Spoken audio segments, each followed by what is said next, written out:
Video like जरूर कर लीजिए और ऐसे वीडियो लगातार फ्री में पाने के लिए चैनल को तुरंत सब्सक्राइब कर लीजिए और बेल आइकन को जरूर टैप कर लीजिए ताकि आगे भी सारे वीडियो आपको मिलते रहे। यूट्यूब में फॉलो करते हैं तो प्लीज ये वाला फ्री टेलीग्राम चैनल जरूर ज्वाइन कर लीजिएगा। सारे नोटिफिकेशन सारे अपडेट यहीं पे आते हैं, ध्यान रखिए। नमस्कार दोस्तों, पॉलिटी के एक और वीडियो में आपका स्वागत है। हम लोग पॉलिटी के टॉप 500 एमसीक्यू देख रहे हैं।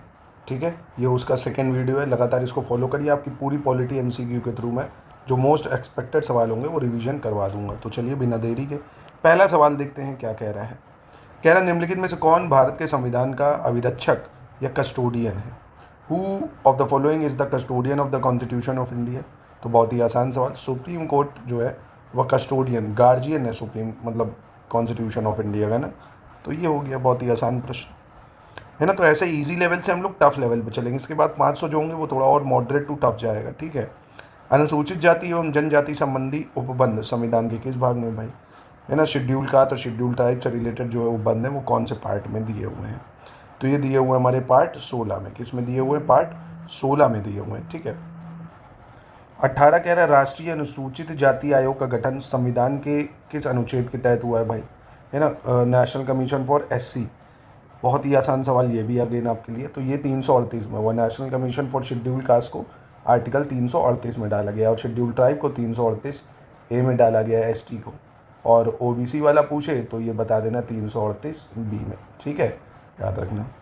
फिर कह रहा है राष्ट्रीय अनुसूचित जाति आयोग में अध्यक्ष सहित कुल कितने सदस्य होते हैं। एक अध्यक्ष और कितने सदस्य होते हैं? तो एक अध्यक्ष और 5 सदस्य होते हैं। ठीक है, चाहे वो नेशनल कमीशन फॉर एससी हो, एसटी हो या ओबीसी हो। ठीक है, एक चेयरमैन होता है और 5 अदर पर्सन होते हैं। फिर कह रहा है राष्ट्रीय अनुसूचित जनजाति आयोग के सदस्यों की नियुक्ति कौन करता है। Who appoint the member of national commission for ST. तो बहुत ही आसान, देखिए अभी बताए, मतलब चेयरमैन और 5 मेंबर होते हैं। इन सभी को अपॉइंट करता है प्रेसिडेंट। कौन करता है अपॉइंट? प्रेसिडेंट अपॉइंट करता है। ठीक है। नेक्स्ट क्वेश्चन कह रहा है राष्ट्रीय अनुसूचित जाति आयोग अपनी वार्षिक रिपोर्ट किसे प्रस्तुत करता है। To whom does the national commission for schedule caste submit its annual report. तो ये अपनी रिपोर्ट किसे देगा भाई? जो इसको अपॉइंट कर रहा है उसी को देगा। तो राष्ट्रपति को अपॉइंट कर मतलब देता है अपनी रिपोर्ट भी। ठीक है, प्रेसिडेंट को देता है। अगला सवाल है at present how many seats are reserve for the schedule caste in Lok Sabha. वर्तमान में लोकसभा में अनुसूचित जातियों के लिए कितनी सीटें आरक्षित है। ये काफ़ी महत्वपूर्ण सवाल है। तो आपको पता होगा एससी के लिए लोकसभा में 84 सीटें आरक्षित हैं। कितनी सीटें आरक्षित हैं? शेड्यूल कास्ट के लिए 84 सीटें आरक्षित हैं। ठीक है, याद रखिएगा। ऐसे ही एसटी के लिए अगर आपसे पूछ ले तो एसटी के लिए 47 सीटें आरक्षित हैं। ठीक है, एससी के लिए लोकसभा में 84, एसटी के लिए लोकसभा में 47। फिर वर्तमान में देखिए वही सवाल पूछ लिया ना, अनुसूचित जनजाति हो यानी एसटी के लिए लोकसभा में कितनी सीटें आरक्षित हैं। तो एसटी के लिए 47 सीटें आरक्षित हैं। ठीक है, एससी के लिए 84 और एसटी के लिए 48। ठीक है। प्रथम पिछड़ा आयोग का गठन कब किया गया था जिसके अध्यक्ष काका कालेकर थे भाई। When was the first backward commission constituted headed bye काका कालेकर। तो बैकवर्ड कमीशन कब बना था पहला? तो इसकी स्थापना हुई थी 1953 में। कब हुई थी? 1953 में। 25वां देखते हैं। When was the second backward classes commission constituted headed by BP Mandal. दूसरे पिछड़ा वर्ग आयोग का गठन कब किया गया था जिसके अध्यक्ष बीपी मंडल थे।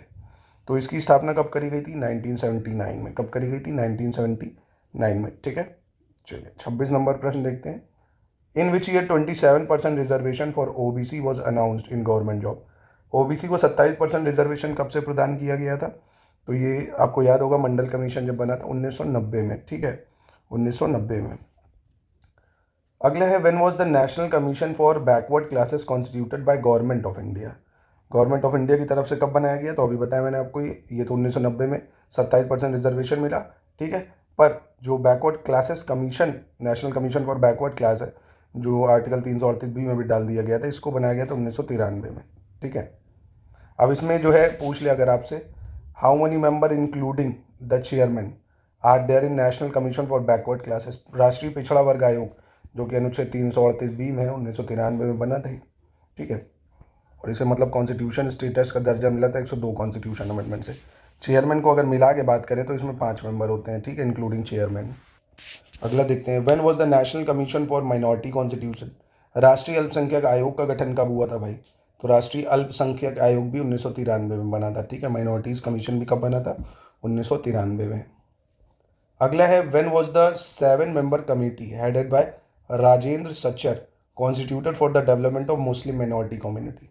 मुस्लिम अल्पसंख्यक समुदाय के विकास के लिए राजेंद्र सच्चर की अध्यक्षता वाली 7 सदस्य कमेटी का गठन कब किया गया था?